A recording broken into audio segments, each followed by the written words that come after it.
All right, Graham. I think the Gators won. I still don't believe that the Gators won, man. That was one of the wildest games I've ever seen, man. Just an unbelievable end of the game. The way Texas Tech came back and beat Arkansas is exactly how Florida came back and beat Texas Tech. There's not a lot of times where I'm at a loss for words, but I kind of don't know what to say about this game, man. The future of this team is so bright. I'm wearing the shades for the whole show. Dylan, say it with me. Say it with me. I said it's great to be a Florida Gator. It's great to be a Florida Gator. It's great to be a Florida Gator. Oh, Come man. on, man. Come on, man. That's one of the best basketball games I've ever seen in my entire life, bro. My entire life. Listen, like the thoughts were going through my head, like, man, been a great season. Like, man, I'm gonna miss watching Walter Clayton Jr. play, and man, these senior guards have been so awesome. Just wasn't their night. Like, sucks. Like, all the cope was coming on. All the cope was coming on, and then a guy named Thomas Houck, a man named Thomas Houck from Pennsylvania, who grew up loving the orange and blue, who grew up watching Timothy Richard Tebow play football, said, I'm not done playing ball, man. He said, I'm not done. I'm not done. And hey, here's the orange. Walter Clayton, here you go. Are you done? Walter Clayton said, I'm not done. This team is not done, man. Wow. Unbelievable. Listen. They got a little bit of help. Texas Tech missing those two first free throws at the line was, I mean, talk about getting a break. I mean, you're not going to get another break like that in the tournament. Please don't put us through that again, because it was crazy. It was their two best players that missed the free throws. So, but look, I mean, you found that in that instance, and you're hoping those two guys miss, and they do. But then look, once they do miss, it's up to you to go take advantage. And boy, did they. I mean, 4 straight possessions, 3, 3, 3, 3. And the craziest one was the last one. The crazy one is Walter Clayton is like, yo, let me go drive. Let me get us 2. They crashed the paint because he had been driving on them most of the game. A couple of missed fouls by the officials, by the way. Walter Clayton drove earlier in the game. But anyway, he drives. They crash. They're like, no, we're not letting him get a layup. And Walt says, okay, I'm pretty good behind the three-point line as well. So let me just turn right on back around. Let me just pop this in your face. Let me take this lead on you. And you thought you were going to the Final Four, Texas Tech, but you're not, because my name is Walter Clayton Jr. I'm really good at basketball, and I'm sending you boys home. Yeah, usually the better team didn't win today. I agree. And Charles Barkley said that right after the game for the people that didn't see it. The more talented team won. The team that played better basketball did not win. Yeah, the team that the better team today didn't win. But look, they missed those 2 free throws that should have gotten 4 points. Yeah. And the door opened. And Walter Clayton, you always see in March Madness, it's usually another team. Somebody takes that baton and says, give it to me, give me the ball, and I'm going to make something happen. And he was the man. Well, Walter Clayton did it, Dylan, but we can't forget that Thomas Houck did it first. No. Thomas Howell is the only reason Florida was in most of the game. Correct. He's the only reason they weren't down 10 at the end of the game. And they were down 10 for some of it, but Clayton finished it. But if Thomas Houck doesn't make those first 2 threes, there are no other 2 threes for Clayton to shoot. The game's over. Yeah. Because Texas Tech got the line, they missed those 2 free throws. If they had to do that again, they're gonna make a free throw at some point. So, I mean, come on, man. Like, I think that might be the best basketball game I've ever watched in terms of college. Yeah. I mean, it was that felt like, you know what that game felt like, Dylan? That felt like, for those everybody in here is Florida people, so I'm sure you guys will remember the 2013 finals when the LeBron Heat in Game 6 beat the Spurs when Ray Allen hit that shot at the end of the game. Remember that? Oh, yeah. Chris Bosh got the board, kicked it out to Allen. That's what this game felt like. Like literally in that game, in Game 6, those 2013 finals, like they were like wheeling out the trophy for the Spurs. Like they were like getting the celebration ready, and the Heat miraculously figure out a way to win. That's what this felt like. It felt like there were probably some Texas Tech West Region champion Final Four hats ready to roll that somebody had on a cart in one of the tunnels, man. And Walter Clayton said, "You better take your ass back inside, bro." Yeah, I thought we were done. I didn't think we were going to win that game. So did I. So did I. I mean, when you're down 10, and I mean, Florida could not stop them in the paint. I was looking at the box score with like 5 minutes left. It felt like Texas Tech was just dominating because Williams, he kept going with his left shoulder and kept going with that sky hook, and Florida couldn't do anything. And then I can't remember if it was a timeout or the TV timeout with about 4 minutes left, and then the sideline reporter said that they're going to start doubling him. From that point, it felt like Texas Tech was just dominating the paint. And then when you look at the box score, it was like it was even. Forget like the rebounding and the defense and forget all that for a second. Because I think both teams played their ass off in that way. Like Florida didn't play super well today, but like in terms of effort, in terms of being there, still some bad turnovers, which you obviously hate, but the effort was there all game for the Gators, and obviously Texas Tech fought their butts off. Hats off to them. But just in terms of shooting, I mean, you could not have had a hotter team shooting versus a colder team shooting. To me, you know, before Florida, you know, went just scorched earth in the last couple minutes and figured it out. Because in the first half, Texas Tech couldn't miss a three. No. And then finally Florida starts running them off the line, and Williams was the main guy inside that you're talking about. I mean, that guy's unreal. Not only is he is shorter and he's stout, so he's got he can really bring a lot of force and back you down. But his touch around the rim was just absurd, man. He reminded me a lot. He's not as big as him, but he reminded me a lot of DJ Burns from NC State last year. Do you remember him? Mm-hmm. The big old boy from NC State. They went to the Final Four. Burns would do that same thing where he would just he's so big that he'd get somebody reeling, and then that guy would eventually have to pick a side to try to defend you because they're running out of room. And then Burns would just spin the other way. He's left-handed, kiss it off the glass, and it would go in every time. Williams was doing the same thing. I wish they had doubled him sooner. I think you doubled him sooner because Texas Tech had cooled off from three. I think you probably would have gotten some more stops down the stretch when it was starting to really look bad. But whatever, man. They did it on time. They finally got rebounds. They finally got stops, and they got the rebounds and made them pay. And something that they get – look, there's two kind of bugaboos of this team all year, and you and I have talked about this on this podcast over and over and over again. It's turnovers and it's free throw shooting. We talked about this the other night. There were still some bad turnovers. They got to clean that up in the Final Four. You do have the Final Four, you're losing. But the free throw shooting was phenomenal today. 92%.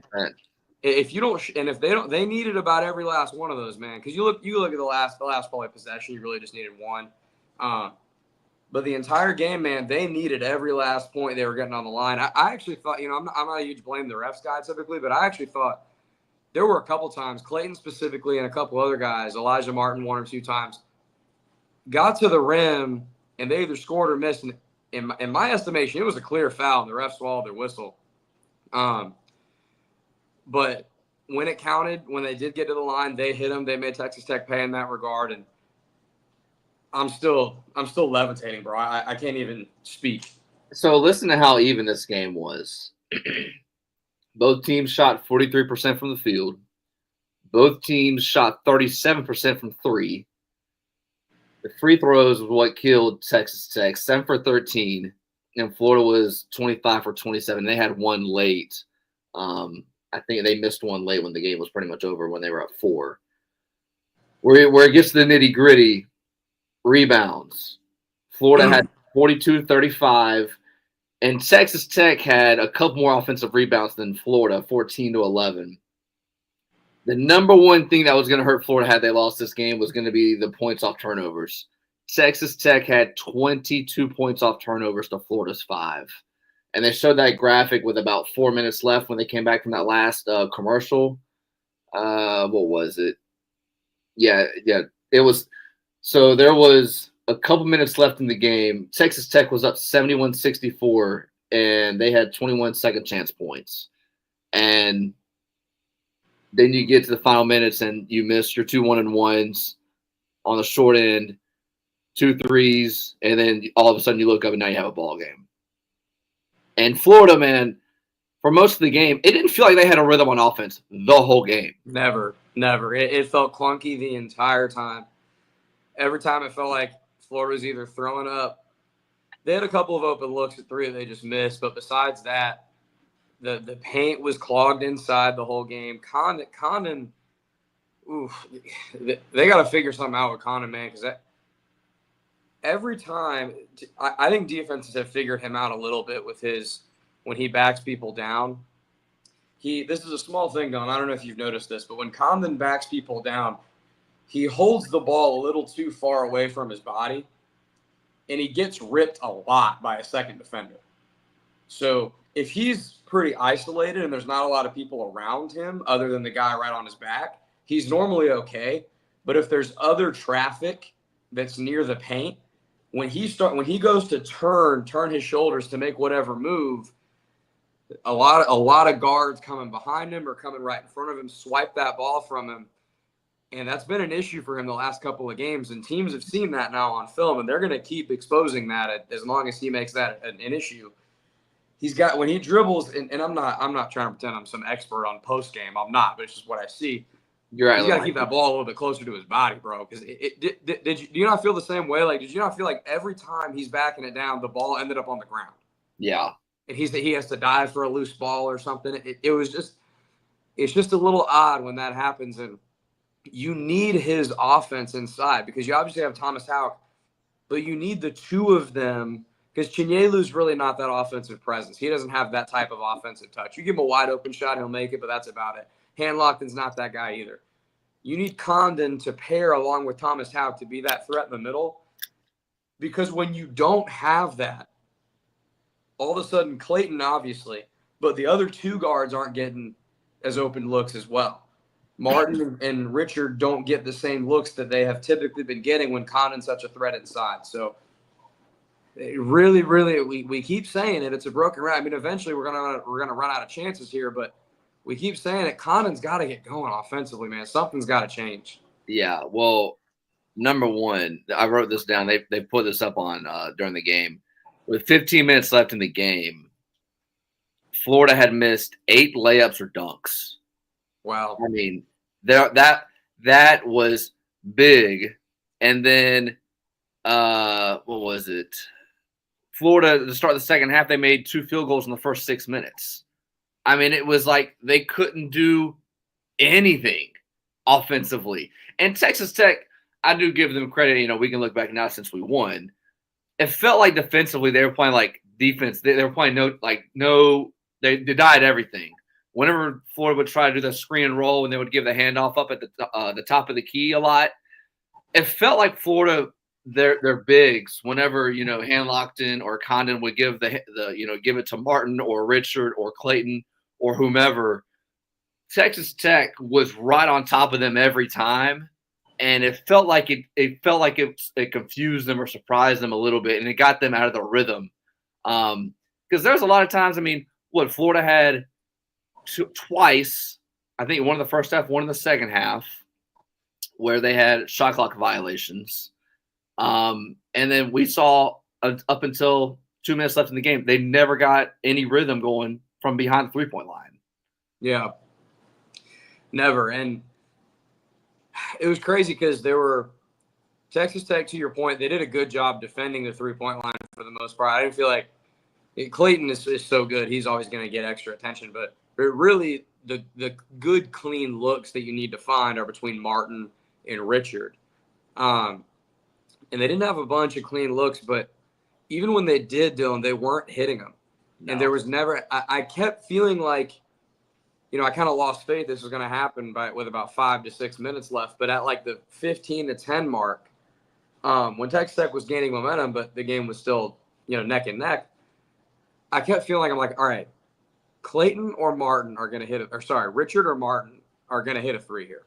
Like, so one of those two guys is going to hit a big three, and it's going to get Florida going, and they're going to get on a big run, and they're going to be off to the races. And it just never happens.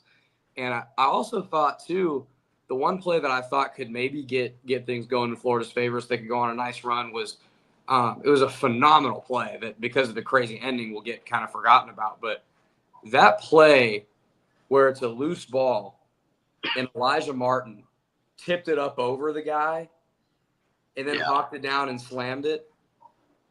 When that play happened, I'm like, all right, Gator boys are coming. They're coming.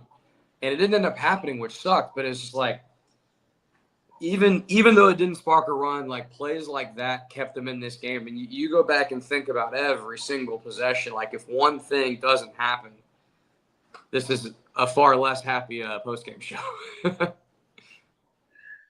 Yeah, I'm trying to go through these comments now.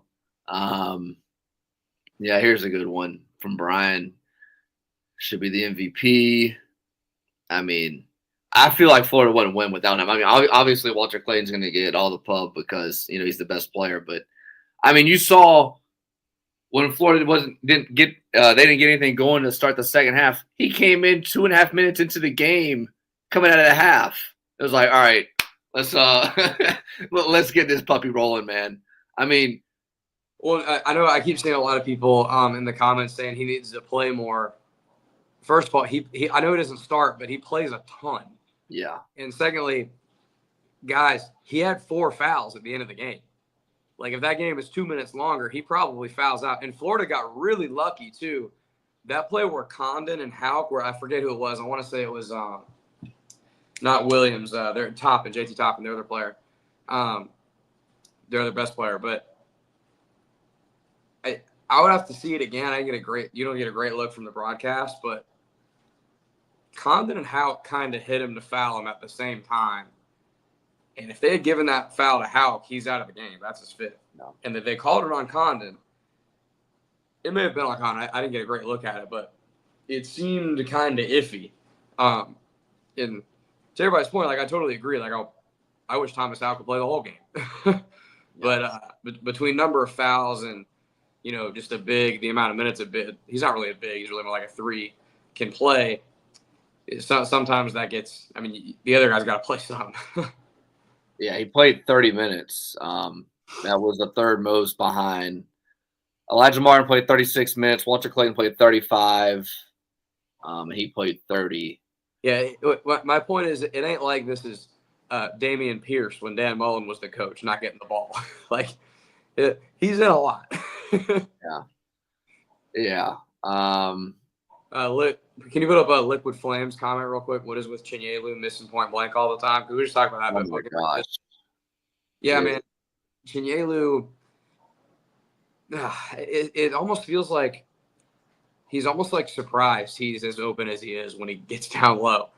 And he botches a lot of shots to Liquid's point. I mean, he needs to go up stronger and dunk some of these and then just simple layup some of these, man. There's too many.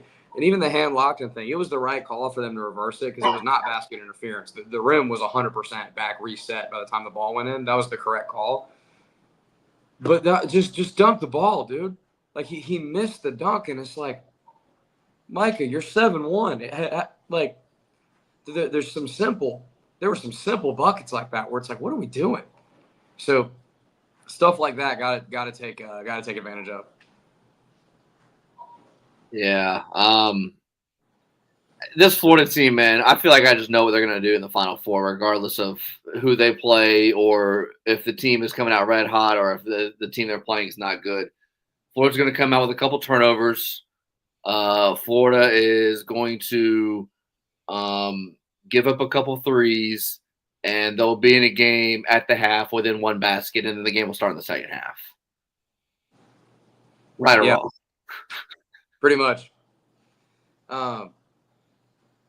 I'm just the biggest win out of all this is like obviously winning the game and advancing to the Final Four and all that. The biggest win of all this is this team is so much fun to watch.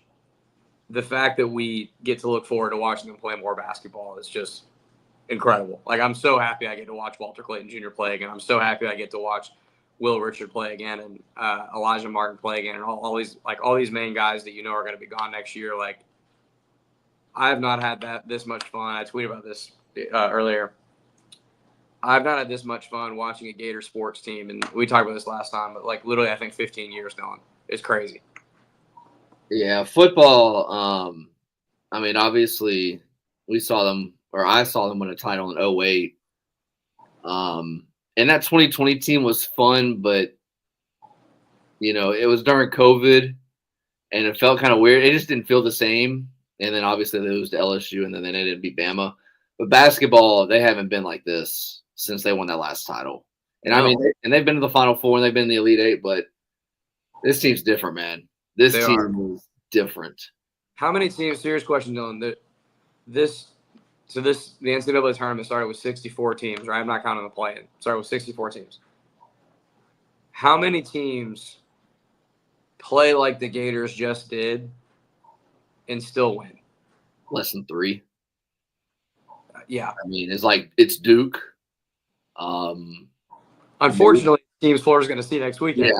Yeah, maybe Auburn, and I mean maybe an Alabama team if they get hot in the final 2 minutes, but that's it. I can't tell you many more teams. So something really quick though I want to go back to that needs to change next weekend.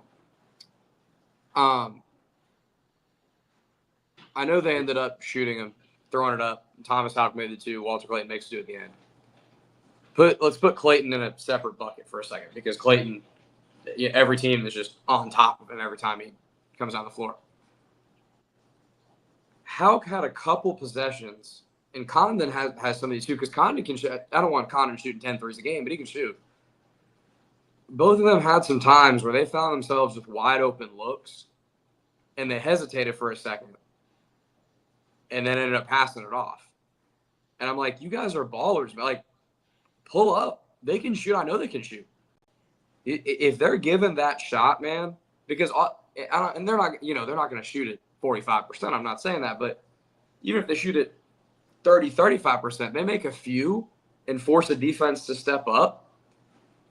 That flow is going to break wide open, and the Gators are unstoppable when those guys are hitting. Yeah, I'm assuming the game just started for Auburn and Michigan, or no, Duke and Alabama. Yeah, I did. I saw somebody comment, who would you rather play, Auburn or Michigan State? I really don't care. I don't care either. I mean, at the moment, ask me Monday, I might give you a different answer. Right now, I don't even care, man. I mean, golly, this team shouldn't have won today. And damn it, man. The thrill of victory, dude. They did not want to go down. Yeah. I mean, I put all my money on Florida minus 6.5, and I don't even care that I didn't even cash. Oh boy. Yeah, we'll answer a couple comments here. Duke's up 13-5. Appreciate that.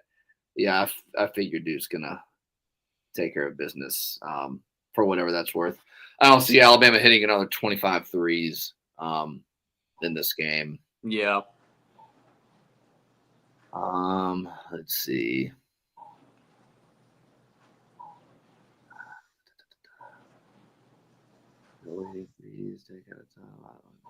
This is great podcasting. Yeah, I'm just looking through the comments. If anybody's trying to throw something in there. Graham, are we trying to go to San Antonio or not? First flight out, yeah. First flight. I am kind of stupid, and I did look at the flights to leave Saturday morning and come back on Sunday. I think round trip's like $400 if any Gator fans are willing to go. Now the flights are $400 or $500, but your ticket's going to be stupid expensive. Yeah, that ticket's crazy. Because especially, if it's in San Antonio, and if it's a perfect world, if it's all the 4-1 seeds, it's Florida, Auburn, Houston, Duke. You got Houston, that's right there, obviously. Auburn's not that far from there. Florida, and then Duke's gonna obviously, travel well. But those are first world problems. Don't matter. Play the Lakers for all I care. Oh boy. So yeah, all right, Graham. Marsh showing up in the orange and blues. He's showing up in a Gator uniform. Is Walter Clayton Jr. showing up in a Gator uniform? In a white jersey? That's all I need, Dylan. That's all I need. If I got those boys, give me anybody. I don't care. Are you superstitious when it comes to the uniforms? On what Florida's like red hot in the white unis. They need to wear the white unis next week. Oh yeah, no. Well, actually, it depends on who wins because Florida was the last 1 seed, and the higher seed is always the team that wears white. So they might have to wear a blue or an orange, or black. Because if it's Auburn, like they're the number 1 overall seed. So yeah. But yeah. So either way, they'll have something sweet in blue or orange if they can wear it. If they can wear the white, hell yeah, you stick with the same unis. Yeah, I love these. Like we had one in the comments. These throwback logos, they stick out so much more than any other uniform they wear. I don't know why. It just looks a lot better. Kind of like the 100-year anniversary uniforms that they wear in football. Oh, those are sweet. With the white helmet. I love how we're dead on basketball. We keep bringing up football topics, stuff. So, all right, Graham. Heartbeats kind of slowed down a little bit. I ain't got nothing else to add. If anybody Gator fans, enjoy this one, man. Enjoy this one, bro. This is a game that everybody in this chat right now commenting this is one of those games 15 years from now you're gonna bring up with your buddies and be like, remember that game? That game was crazy. Remember where we were at? The last time we did that was when Chioza hit that 3. Yeah, that's true. I remember that game being midnight, and I'm in my room, and me and my brother were going nuts. Yeah, and, I think we woke up a couple people in our house, but all right, Graham. Clinton says a week to celebrate. Absolutely. The team's got to lock back in. The team's 24-hour rule. They got to lock back in tomorrow, but the rest of us don't. The rest of us get to ride this high the rest of the week. All your Florida State buddies at work, all your Georgia buddies at work, ask them when their next game is and let them know they're a bunch of losers and enjoy being a Florida Gator for the entire week, baby, because we are the talk of the country. Yep. We're going to March Madness because the Florida Gators are here. Florida's and winning. They're going to raise a banner at the Stephen C. O'Connell Center. And I think I'm going to buy me a T-shirt at some point. Hell yeah. Final Four, San Antonio. Charles Barkley goes to San Antonio. The big old women. Big old women in Galveston. Oh, jeez. That dirty-ass water. Hey, Chuck, you gonna go down to San Antonio with that dirty-ass water? You go watch the Florida Gators? They're going to think they're at the beach. Man, these Florida Gators, man, they shooting threes like crazy, man. Oh, boy. All right. I'm done, Graham. Go Gators. We'll talk to y'all next Saturday. I still don't believe that we won. Gators don't die. Gator boys stay hot. Them Gator boys stay hot.